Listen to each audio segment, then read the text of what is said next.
Hey kids, we're the JD McPherson Band, and you're watching 101.9 KINK Radio in the live studio. Hi, JD. Hey, it's so good to see you. Me too.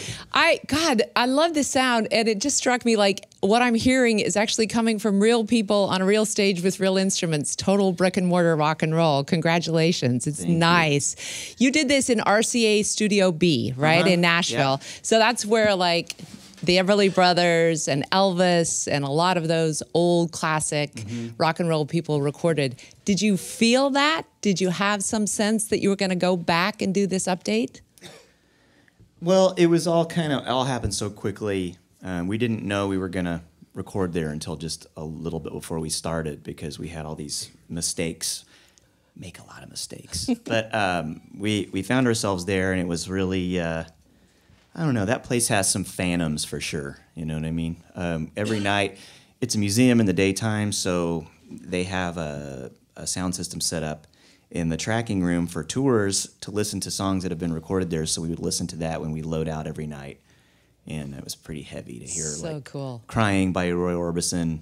Wow. And it's like, what are we doing here? Unbelievable. Yeah. Last time I talked with you, you were living in Joshua Tree, right? And then you moved to Nashville, or you were just recording in Joshua Tree? We've visited Joshua Tree several times, but I'm from Oklahoma. Yeah, I know that's where you're from. Yeah. The Nashville scene, now you're hanging out with the likes of the Black Keys and all these friends who are...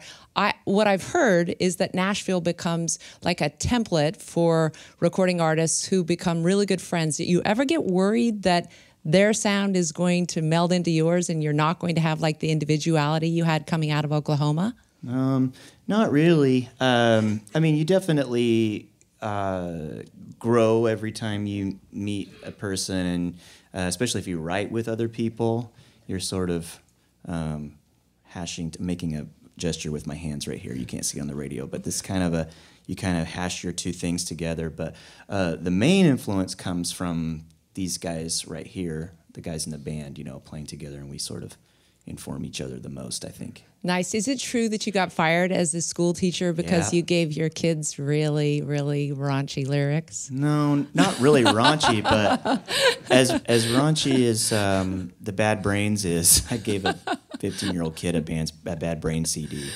But I didn't really think about it. He heard me listening to it. He said, "Hey, what's that? I want to listen to that when I work out for soccer." I was like, "Okay."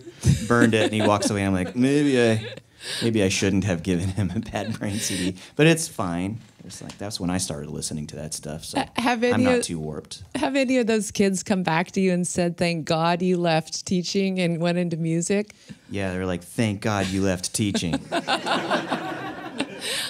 I'll bet. Congratulations on the new album, your third album, right? Undivided Heart and Soul. What can people expect if they haven't downloaded it or heard it yet? Undivided Heart and Soul is a truly romantic garage rock album. Wow, nice. Let's hear more of that. JD McPherson, truly romantic garage rock. Love it. Thanks, JD.